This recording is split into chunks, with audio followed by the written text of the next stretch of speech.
Close your eyes. Your eyes can deceive you. We must not trust them. Questioning trusting your own eyes feels like a subtle push towards doubting clear evidence. But anyway. Someone is killing Jedi. It doesn't make sense. What? Now I can't unsee it. Like, there's a bunch of YouTube videos claiming that biracial or black people have this hairstyle, and they're saying it needs to go, and I swear to God, it's the same hairstyle. Oh my God, this is terrible. You don't believe me? It's the same. It's even on the same side. I can't believe this. This is hilarious. I thought they were full of it until I saw this. Where did this even come from? And why do all the characters have it now? Like, to be fair, you've only seen it in gaming, but still. It doesn't make sense. What happened? I sensed darkness. So I watched the trailer for The Acolyte. After The Mandalorian and having liked The Mandalorian a lot, I found myself gravitating towards the Star Wars lore and the Star Wars universe until the third season of The Mandalorian happened. Join us! You fell in love? We fell in love. We did fall in love. Can I perhaps hold the baby? He doesn't take kindly to strangers. Oh my God. I don't know what happened with the last season, but they completely wrecked it and it just turned me off. Like, they had a good thing going and they decided to just go nuclear for no good reason. And it's not because of the whole cameo cringe thing, even though I love me some Jack Black, but he looked so uncomfortable there. I've already covered this in other videos, but they basically sidelined Din Djarin from his own show, just like they used him to do in the Book of Boba Fett. It's such a tired and annoying thing that Disney keeps doing. But anyway, still here I am, apparently a glutton for disappointment, on the hunt for something that captures that Mandalorian magic at the start, yet fully expecting it to unravel by the end, because that seems to be the trend now. So as I'm looking into Acolyte, to see what it's about, I see people having a discussion on Twitter, so of course I like to see what their promo is and what everyone's talking about. And apparently it's being run by a person named Leslye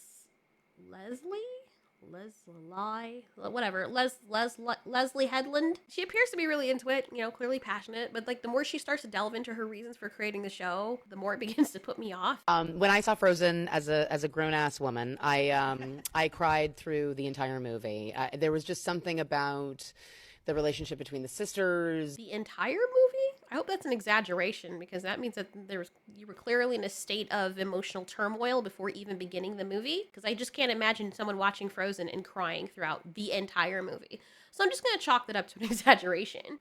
The relationship between the sisters, the like de-villainization of the classic kind of fairy tale bad guy, the concept of true love being between two sisters and not a heterosexual relationship. Like it just destroyed me completely. And I thought, gosh, I would love to make something like this that is, for lack of a better term, Disney, meaning it's something that like my parents would have allowed me to see when I was younger as a queer person. Gotcha. But I would have been able to understand as a queer person, and I think I would have had a completely different life.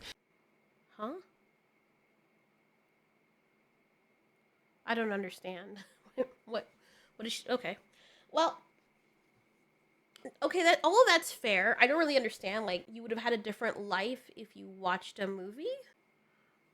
I'm not trying to be rude. I'm just legitimately trying to figure out how people form their entire lives around films or cartoons that they see.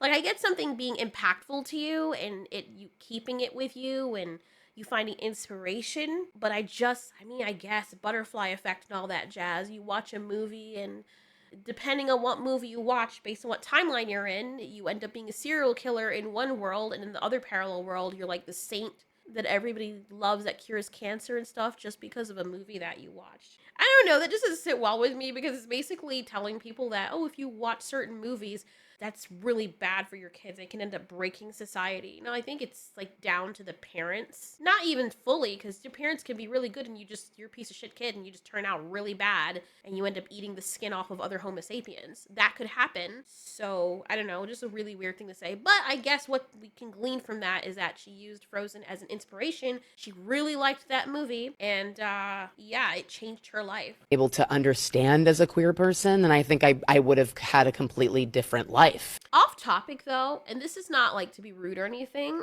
but she is totally giving me like pastor's son of a redneck. I have a really big monster truck in the parking lot of my church vibe. I don't know what it is. Like, have you ever watched Righteous Gemstones? She looks like one of them. I don't know if that's what she was going for, but she looks like a rich pastor's son. Maybe that's what she's going for. She's got the whole pimp look, but you're like all about church and God, but not really, but you want people to think that you are. That's kind of what that's giving. It's a very odd fashion choice, but it is very eccentric, so there's that. And so I really was inspired by it and was like, God, I would love to make a story like this. And so when I was developing this original idea to pitch to Kathleen, I thought, well, you know, it can't just be that. You know, when you're pitching Star Wars, you have to pull from what, you know, George was also interested in. Whoa. Oh my God. So are you saying that the person who is responsible for making a Star Wars type show went into it with a queer story in mind first and then said, let me see how I can wrap Star Wars around this? Not primarily Star Wars and then say, hey, I want to make a Star Wars movie. Let me delve into the world and then add queer characters or whatever else afterwards. You went in primarily... I mean, I feel like that's not something you should have said if you want to market this movie correctly. Because all I'm thinking is, it's kind of like, I can't say the word on here, but adult entertainment, right? Everybody's watched adult entertainment. You know what I mean? And you know how people will craft stories for it, but you know the real reason is not the story, it's for the adult activities or special playground activity. Okay, that sounds mad nasty. You know what I mean? You know, the hucking and the banging, whatever. You know that the story is not what's there. Everyone knows the acting is going to be bad. The character is going to be bad. There's no character building. There's no depth because the only thing that matters is the shaboing boing and the flesh dancing. And so people are coming there for the flesh dancing and the bapping. They're not really going to care about the story. The story is like the very surface level of it. It's just a scenario. And the real reason why you're here is to watch two water bags of meat slapping each other and inserting things inside of the other person's water bag. That's like the only reason. So when people say stuff like this, all I'm thinking is they want to tell a love story first and wrap it in a Star Wars skin and sell it like they actually care about the fan base, and Star Wars is actually what they're about. Which is interesting, because there's another clip of her saying this. Star Wars saved my life. Like, I know that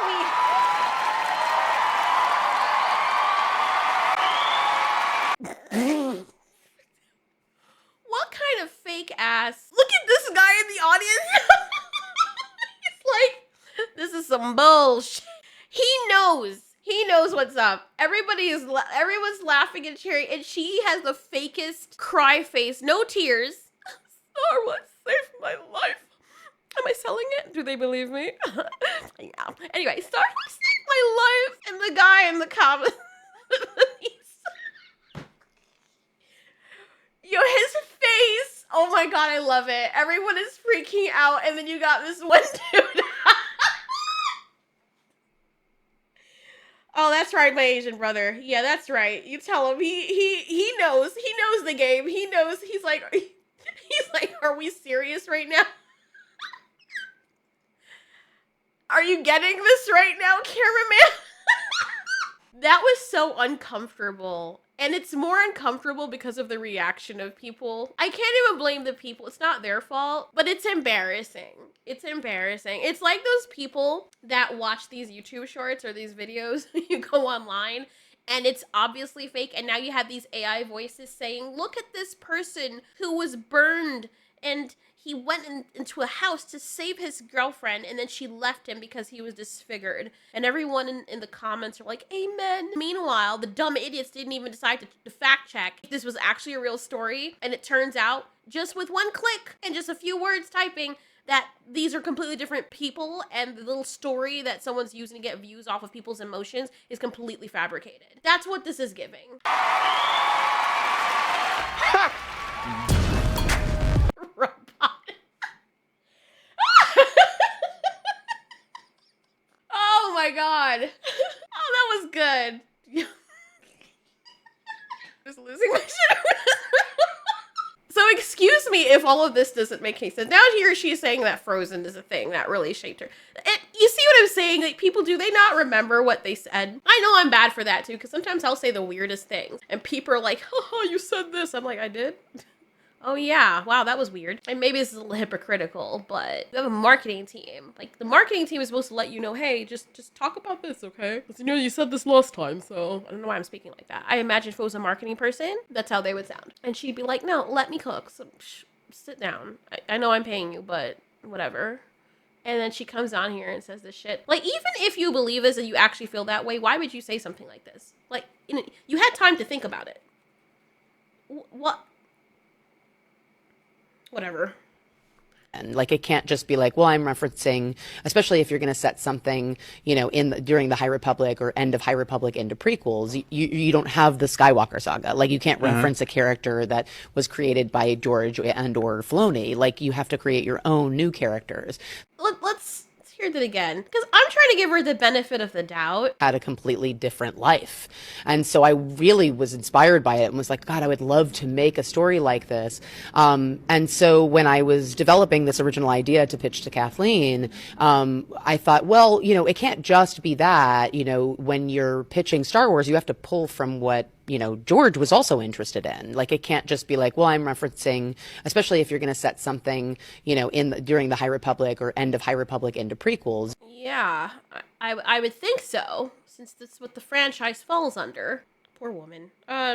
Yeah, I don't know. I'm not saying that the show's gonna be bad or anything. I just find it very interesting when people are like, especially when you know you have a touchy fan base. Okay, listen, if you're doing like a fan-made thing, you know, if she's doing like an offshoot fan-made Wattpad thing, I don't think it's a big deal, because I've written fan fiction as well, and on my other channel, I do, you know, because there's a sect of the audience for a specific community, you guys probably know what I'm talking about, who like kaiju romance. And I'm like, okay, I get it. I got you, fam. Don't worry. It's not official. That's the difference. It's very obviously a parody.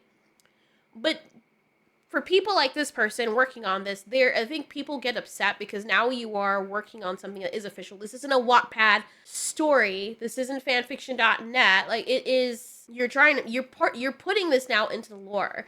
You're spearheading part of a very large franchise with an already large fan base, and it's going to turn people off when you market your show this way, because you're basically saying, the queer stuff really helped me, or I'm really into that, so I want to pitch to Kathleen Kennedy the story about a queer story, but I gotta wrap Star Wars around in it. That's how it's coming out.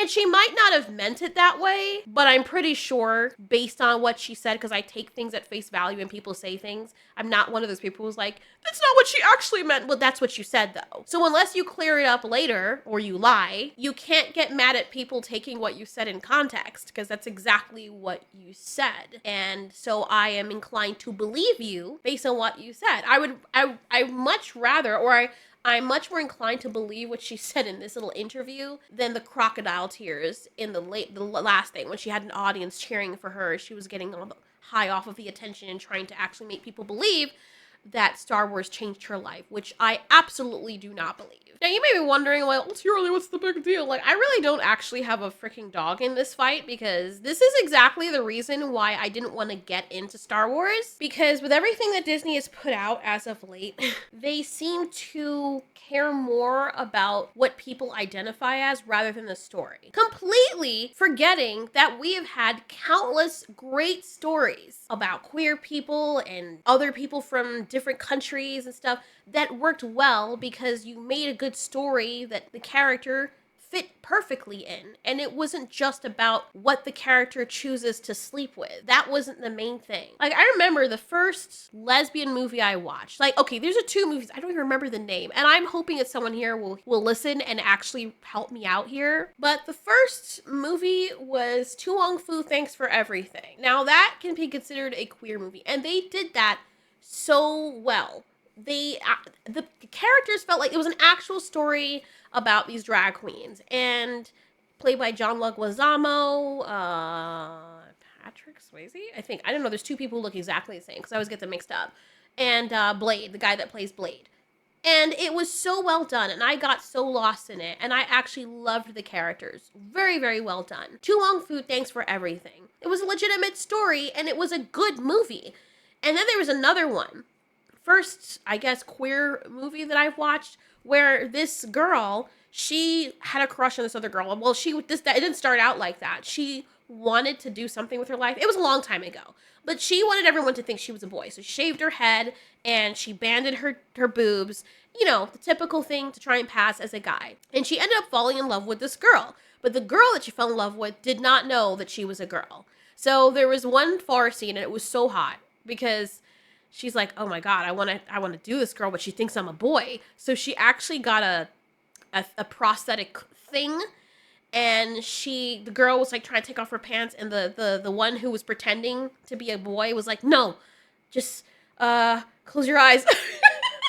Because she's like, she doesn't know that I'm a chick. Which is like, dude, come on, you're deceiving her. But at the same time, it was kind of hot. So, and it helped that they were both like really good looking.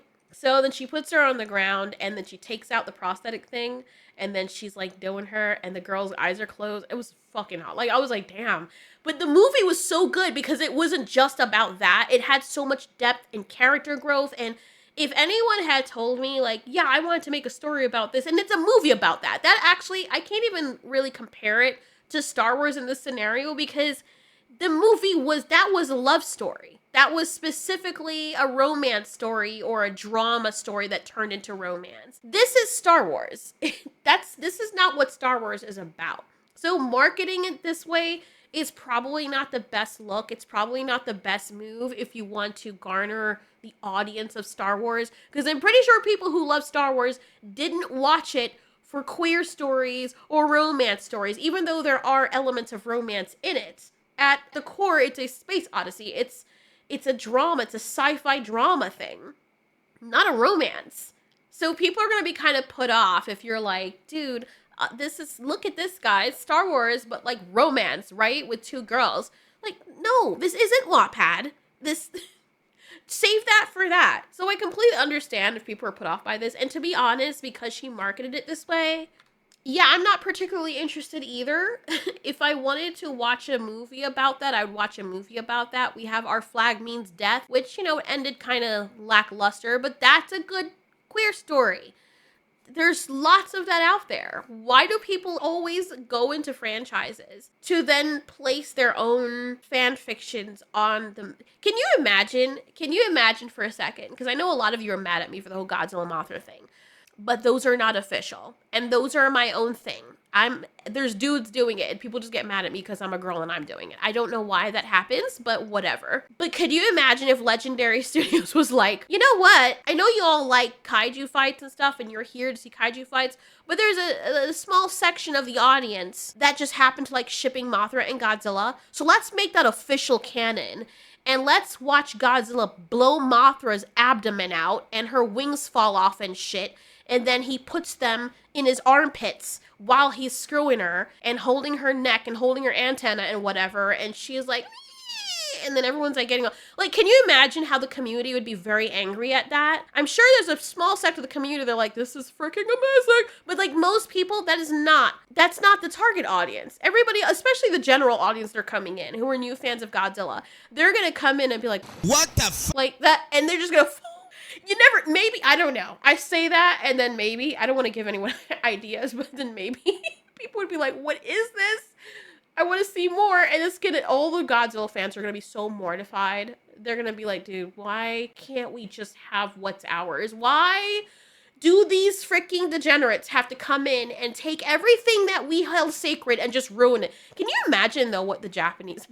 I'm going so off topic. Look, to end this video, because I don't want it to be too long. Yeah, if you want to make a queer story out of a franchise that had nothing to do with that from the beginning, keep it to yourself. Keep it to yourself until afterwards. Don't do it before it comes out. You know, like, because you want people to actually see it. And even if people are about that, because I know there's queer people out there that they don't want to watch everything that has to do with queer.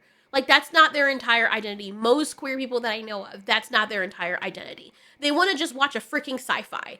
They don't need that in their stuff all the time. Not everything has to be romance and fucking pillows. Like, that made no sense. But anyways, just make a good story. And if you want to add in the characters after, so long as their identity or orientation is on 100% of their substance, then do that. But do not market your show like this and then get mad when people don't show up, when you're like, this is gonna be about this, and it's wrapped in a Star Wars skin, but it's really a queer story. Like, nobody cares about that shit. Stop.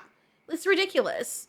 And they keep doing it. And apparently she's an activist. What is it with people hiring activists? Because this is their main thing. An activist, this is gonna be their entire life. So that's what I would say for the future. Stop hiring activists. Because at the forefront of the film that they're creating is going to be their activism, not the actual story. But I don't know what I'm talking about. Don't worry about me. I'm just, whatever. It might be a great show. It might surprise us. And at that point, I would be very delighted if it ends up being good. You guys can tell me, though. I'm not going to waste my time and take that risk and watch. Because I don't want to be disappointed. I feel like I'm going to be disappointed.